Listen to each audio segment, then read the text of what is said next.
अवसर है। इसी क्रम में आज अपने मध्य सहयोग परिवार की ओर से अपने मध्य टोली है। मैं आज के उस टोली के लोगों का परिचय मैं आपके सम्मुख प्रस्तुत कर रहा हूं। अपने मध्य श्रीमती सुमन जी कुशवाहा, आप योग गुरु हैं, सहयोग परिवार और आप प्रयागराज से हैं। विद्यालय परिवार में आपका हार्दिक स्वागत।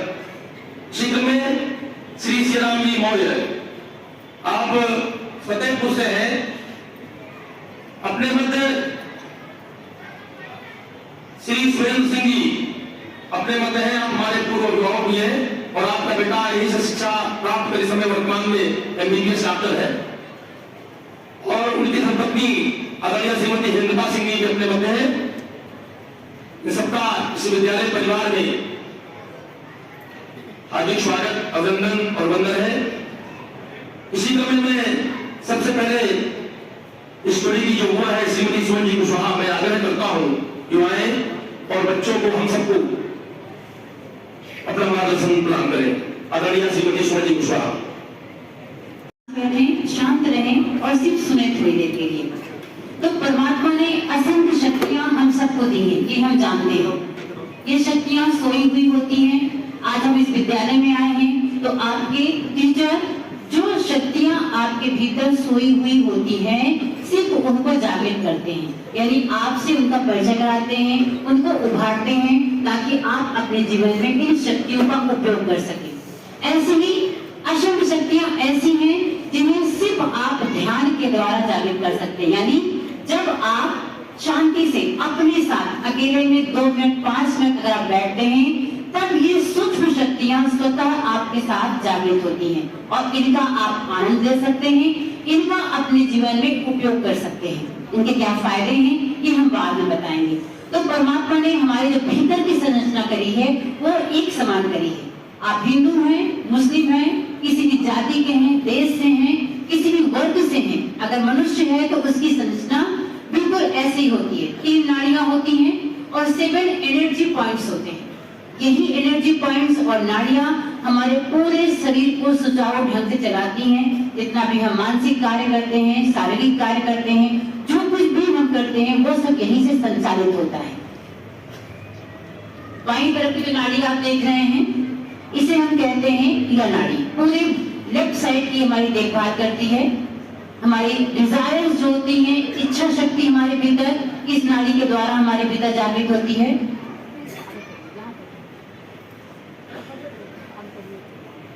हमारी इसे हम कहते हैं ईरा नाड़ी। डिजायर्स हमारी यहाँ पर होती हैं। आप इच्छा करते हैं कि हमें कुछ बनना है, भविष्य में कुछ बनना है, तो हमारे भीतर जो शक्ति होती है वो यहाँ पर जनरेट होती है। ये नाड़ी हमें क्या देती है? आनंद देती है, सुख देती का हम आनंद प्राप्त करते हैं, इस नाड़ी के माध्यम से प्राप्त करते हैं। और कैसे ये नाड़ी हमारी सो जाती है या इस नाड़ी की कैसे बाधाएं हमारे भीतर आती हैं। यदि कोई व्यक्ति अपने बीते हुए कल के बारे में बहुत सोचे, पास हमारे साथ हो जाए, कोई असफलता हमको मिल जाती है, उससे हम उबर नहीं पाते हैं, उसको छोड़ नहीं पाते हैं, तब क्या होता है? हमारी ये लेफ्ट नाड़ी, हमारा ये लेफ्ट चैनल खराब हो जाता है। और तब कैसी समस्याएं आती हैं हमारे भीतर? डिप्रेशन का होना, बीपी का लो हो जाना, जितने भी इफेक्ट पड़ते हैं, मानसिक दौरे पड़ते हैं।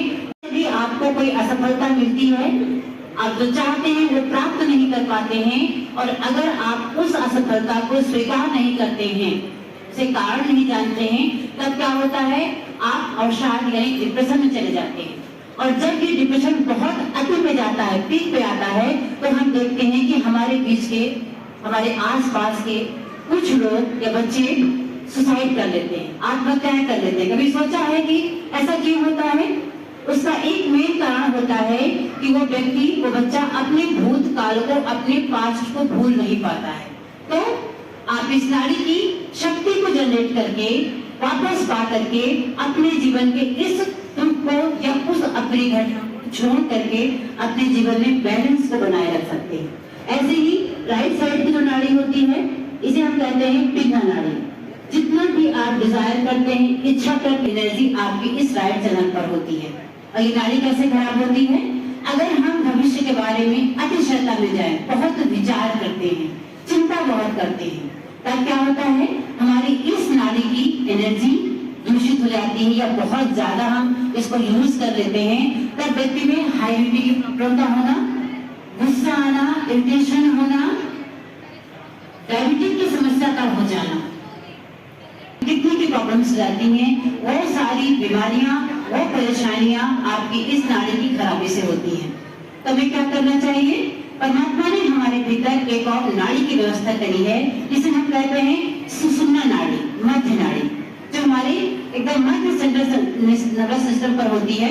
और अगर आप इस नाड़ी पे रहना सीख जाएं, यानी आप वर्तमान में रहना सीख जाएं, जो बीता हुआ कल है या भविष्य है, उन सब में, उन दोनों में बैलेंस करना सीख जाएं, तो आप अपने जीवन में बैलेंस को प्राप्त कर सकते हैं। और इसी नाड़ी पर 7 एनर्जी पॉइंट्स होते हैं, इन पॉइंट्स को आप जागृत कर सकते हैं और अपने जीवन में इस एनर्जी को प्राप्त कर सकते हैं। जैसे पहला चक्र होता है, धरती माँ में हम बैठे हुए हैं, इसे हम कहते हैं मूलाधार चक्र। जो धरती से हमारी हड्डी, रीढ़ की हड्डी टच करती है, इसे हम कहते हैं मूलाधार चक्र। 4 पंखुड़ियां होती हैं, अबोधता, निर्मलता चक्र के माध्यम से हमारे भीतर आती है। इसके बाद एक त्रिकोणाकार अस्थि आप देख रहे हैं, इसे हम कहते हैं सिक्रम रोग। इसे ही हम आत्म साक्षात्कार की प्रक्रिया कहते हैं। तो आज हम पहले इसकी अनुभूति करेंगे। हम अपने भीतर इस है हमारा यहाँ पर रखना है, ठीक है। बहुत आसान है, बस एक बार समझ लें आप। लेफ्ट हैंड गोद में खुला रहेगा और हमारा राइट हैंड से हम सीधा हाथ करते हैं। की अनुभूति आपको होनी चाहिए। तो एक प्रार्थना, यीशु माता जी हमारे भीतर की इस ऊर्जा को, इस शक्ति को, इस कुंडलिनी शक्ति को जागृत कर दीजिए। हम इसे अपने तंत्र पर महसूस करना चाहते हैं। और धीरे हम बैठे,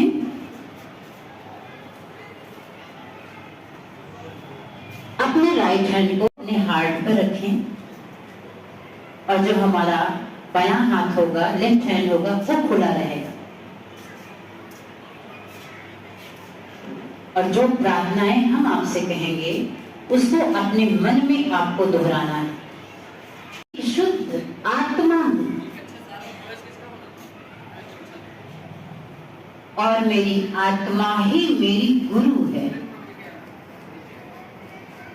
क्षमाता जी, मेरी आत्मा ही मेरी गुरु है। माँ,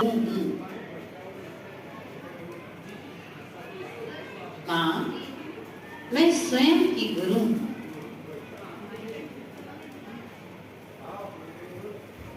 मैं शुद्ध आत्मा हूं, अतः पूर्णतः निर्दोष हूं। माँ, मैं पूर्णतः निर्दोष हूं। मैंने कुछ भी गलत नहीं किया, क्योंकि मैं एक आत्मा हूं और आत्मा कभी भी दोषी नहीं होती। जो गलतियां हो गई मेरे मन ने करी, बुद्धि ने करी, शरीर ने करी, लेकिन मैं ये सब कुछ नहीं हूं। मां, मैं शुद्ध आत्मा हूं, अतः पूर्णतः निर्दोष। मां, मैं पूर्णतः निर्दोष हूं।